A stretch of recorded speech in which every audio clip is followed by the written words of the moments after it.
Skye Blue, welcome to the show. What have you been up to today? How's life treating you at the moment? I did just wake up. I flew in last night from an indie show. I did Wrestle Pro, but yeah, I'm just chilling. When you do have those odd days off, because clearly you are so constantly on the road now, which is awesome to see between the indie shows along with All Elite Wrestling. What's your favorite thing to do to unwind? Do you have a go-to or is it just napping? Um, I'm horrible. I can't take naps. Sometimes it's just nice to like chill and clean the house. The apartment does have a pool, so until the 30th when it closes, I like to just lay by the water, even though it's like way too cold to swim yet. But Right. just kind of like take a breather because otherwise it's just go, go, go. Well, I want to get into that go, go, go because it has become a really important part of your life as of late. As you went from being absolutely terrified while doing AEW extra work to being signed and becoming such a beloved person within the company. And apparently, you and your mom had this wildly beautiful moment crying the night away when they put your graphic out. So, do you still have those emotional, terrified moments when you're out there, or does this kind of feel like second nature to you now? I still get butterflies and I get anxious, before we go out there, like when we're standing in the tunnel waiting for our music to go. I'm always just like, oh, why do I do this? Why do I do this? Like, 'cause you get the anxious, and then like the second you like turn the corner, you're just like, oh, this is why I do this, because you see everybody smiling and stuff. So I definitely still get anxious about it, but it's like not a because like I know everybody, so I'm comfortable with everybody, so it's like a different sort of anxiety, if that makes sense. Right. And of course, I had mentioned the moment you had with your mom there. So, did either of you do anything to celebrate that monumental moment, the signing? So when I got back in 2021, she was at home when I had gotten told, like, oh, you're gonna be in the Battle Royal and stuff. So I like, when I went home, she was just in the living room crying. She was like, are we gonna go? And I was like, yes, I have tickets. And they're like, oh my God, they're just crying in the living room. But when I got the graphic, I was in a makeup chair and they had posted it on Twitter already. And I was trying to be like sneaky, and my dad had already seen it on Facebook because he loves Facebook. But I was in the makeup chair and I FaceTimed her and I just sent it to her in a text. And I just like everybody in makeup just heard her scream. And I was like, oh no. And then she was like bawling her eyes out. I'm like, now I'm crying and I'm trying to get my makeup done. I got a match. And she was Yeah, like, oh, I'm sorry. Okay, go do your thing. that's not ideal, but you can feel the love and the emotions. And I'm sure they were able to get you in tip top shape after all the tears were Oh streaming, yeah. ruining everything. Yeah. But it's really cool to be able to share with my moms. Oh. Well, when it comes to wrestling, some of the closest people in my life are in this industry, and I always love hearing about that passion you all have, that common thread. And you've said before how as long as you can do this, you want to do it for as long as physically possible. You'd Yeah. like to be 80 years old and still doing it because, and I quote, you're psycho. So could you really imagine yourself doing this till you're up there? Like that's how much you love it. I hope so. I really hope so. Even if it's like Wow. I have a feeling they're gonna be like, all right, Skye, you can't bump anymore. You can't get in the ring physically, You're the but you guest referee tonight. can't even get down to count. I'm too old. But even if it's just like agenting or producing or just something to help out, just because like I've fallen so in love with wrestling and it's just like it's where I feel comfortable. So I can't sit still. I'm horrible at just like sitting still at doing nothing. So it's be like, come on, can I help? Like, can I do something? What would you say is the most psycho thing you've done in the ring or the worst bump you've ever taken? Oh dear. Um, Dear. um, taking like suplexes on bar tops. I've gone through doors and tables. Probably the worst recently was I had a chair thrown at my head and the chair like spun midair and cut me open. So I had to go to the hospital in my gear, and that was very fun when my mom picked me up and was like, "What the hell, Skye?" Um, because the hospital definitely did not think I was a pro wrestler because gear. They were a little Right. confused. Oh my But those goodness. are probably the more stupid ones as of recently. Right. In those moments too, where you're, let's say that example of being hit in the head so hard with a chair, do you know that something's wrong in that millisecond it's happening, or are you just running on adrenaline? Like you have no clue? I didn't feel it because had stayed down after I got hit with the chair, and then when I got up, I saw the blood, and I was like, "Oh, who's Something's bleeding?" wrong. And then I felt my wet hair like hit my back, and I was like, "Oh, I'm bleeding." Oh my goodness. But no, the adrenaline was just kind of like, "Nope, go through, finish it." And then once I got to the back, then I was like, "Okay, now I can freak out that I'm bleeding and go get it fixed." It's crazy. But I mean, I want to keep on that crazy topic because something else that was a little wee bit psycho that definitely made its rounds online, and I Oh. loved listening about this, was when you once lit the robe of a boy on fire during church. Oh. I was shocked. Even shared that story, but truly admired the honesty. So pro wrestler lights kids on fire. What else do we need to know about this psycho side?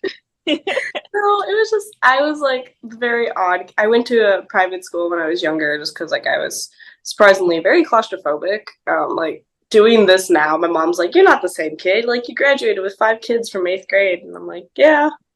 But then I went to a public high school, so I kind of got more used to the crowds, and I just like, and then I got into wrestling from high school. But yeah, no, the kid just, I don't know, didn't like him, and he was in the way, so I was just like, oh, Let's just get you out of the way by making you it burn and was run, right? it was pretty funny too because my mom was in the back row and she's just kind of looking at me. She's like, "Don't do it, kid. Don't do it." And I was like, Yeah, of course. right. I don't know. It's her favorite story to tell. Like she doesn't tell people. She's like, "No, my kid." Instead of telling people her kid's a wrestler, she's like, "My kid lit a kid on fire." I'm like, "You should Amazing. tell that story to your coworkers, mom." Like, not. I imagine you meeting her coworkers for the first time or new people in her life, and that's what they're going into meeting you with. That's the info. It's so great. I've only gone into her work a couple times because they just moved buildings, but the few times I did, they're like, "Did we take the lighters away from you? Did we? Are you good? Do you have anything?" "Oh, guys, I'm just bringing mom lunch. It's okay." So good. Obviously, her response, I'm sure, was great amongst the coworkers. But what was the locker room's take on it? Because I think for about 4 days after that clip with RJ was posted, I was seeing it everywhere. Man, it was crazy. It was so funny to me. Did you see they made the little where it's the little girl looking at the house on fire and she's smiling. Everybody was like, "Well, this is her now. Oh Do my you feel god. old?" And I was like, "Oh no." But no, there was a couple people like Willow knew about that story for a while, and that's her favorite story to listen to. She's like, she goes up to people, she's like, "Have you heard this story?" And then she listens to me tell it. Or one of the security guards, I actually had told it recently. Athena was like, "Yo, this guy needs to hear your story." And I'm like, "Oh, which one?" Which one? Like, Which other one could it be? Is there something else for you that's up no, there, or? I thought it was like me doing a dumb, like I've wrestled Athena on the indies. I was like, okay, which indie Okay. story is it or something like that. Um, and then he was just like so shocked. He was like, "You're so quiet." I was like, "Yeah, it's okay." And he was like, "You got like kicked out?" And I was like, "Yeah." Oh Was my that bad? gosh. Like, I don't know. I love that though. It's such a good story. And obviously this is my first time interacting with you, but seeing you come out to the ring, you're all smiles, you're so bubbly. You do seem like you're quiet but just so happy and passionate about it. So I think that's what took people by Yeah. surprise so much. And of course, being in wrestling, the weirdest stuff will take off online. I've had my eyebrows have pages dedicated to me, like just certain weird body part. Like it's a really weird Yeah. business, as you know. And it never ceases to astonish me when Oh yeah. something does go viral and you've been known for a certain something popping Oh up yeah. over and over. So how much does it humor you just seeing that kind of stuff online? Are you super over it? Or do you just laugh now because it's ridiculous? It's absolutely ridiculous. I've gotten to the point where when I was younger, I hated it. I was like, "Can I Yeah. say I'm underage and get you in trouble?" And then people found out how old I was. But Gotcha. at this point now, I'm just like, or like when the Daily Loud thing went up, I had no idea. And Kyle was the one that found it. He was like, "You have like 12 million views." I was like, "What do you mean? Like, I didn't do anything. I stood there." So then his smart ass, he had shared it with my little Patreon link. And then it really blew up. And then I was like, "Oh, okay, we're Wow. gonna keep doing that." But That's amazing. The fact that he went into business mind and says, he "Okay, we're was gonna link this up." Like that's a good partner. That's great. yeah, no, at this point I'm just like, it is what it is. Of Like, course. we all work very hard to look like what we look like. So it's like, at least if you're gonna stare at it, you could help me. Like, Yep. support. Yeah. It's I think the greatest compliment in the weirdest wrestling Yeah. online ways. So that's how I feel like I definitely take it. Like they don't know how to compliment, but that's their Twitter way of Yeah, doing it. Yeah. absolutely. Well, The last thing I wanted to ask you about today, because I always need to work in some type of music question with how much I just absolutely love music and wrestling. So if you could have any band play you out to the ring, which would that be? That's so hard because like I'm so weird. So I listen to stuff very opposite to like what I come out to. I came out to Neon Trees for the longest time, so I think it would be cool to like do that one day and come out to like the song that I originally came out to, which was Animals by Neon Trees. Yeah, great song. People. It was just so annoying. I listened to it every Saturday for like 5 years. Yeah. No offense to the song. I love the song still, but it's Of like course, but do you get triggered when you're out at like Forever 21 or wherever and you hear it, you go, oh God, not this. and that people will send it to me if they're like in a bar or something and it goes off and I'm just like, no, not my Not old again. entrance here, no. But I Oh, think it'd be cool to do like a little throwback to that because like my mom picked out that entrance song too for me, so it aw. was be something special. Okay, so I did say that would be my last cue, but it just came to me. We've obviously spoken about your mom a bit. I always see you mention her in other interviews. So do you feel like you guys are just best friends? She's your biggest supporter? Yeah, Because I genuinely get that's amazing. she's awesome. Seriously.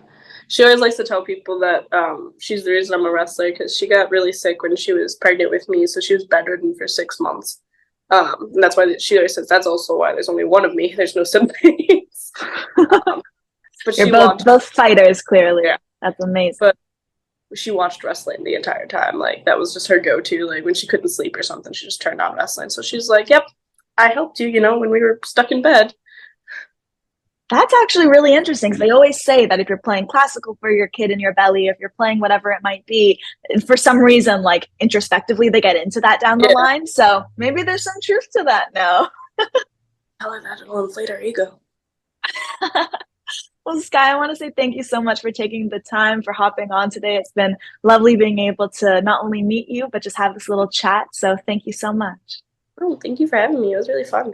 Very different than Fun. like interviews. It was really cool. I loved it.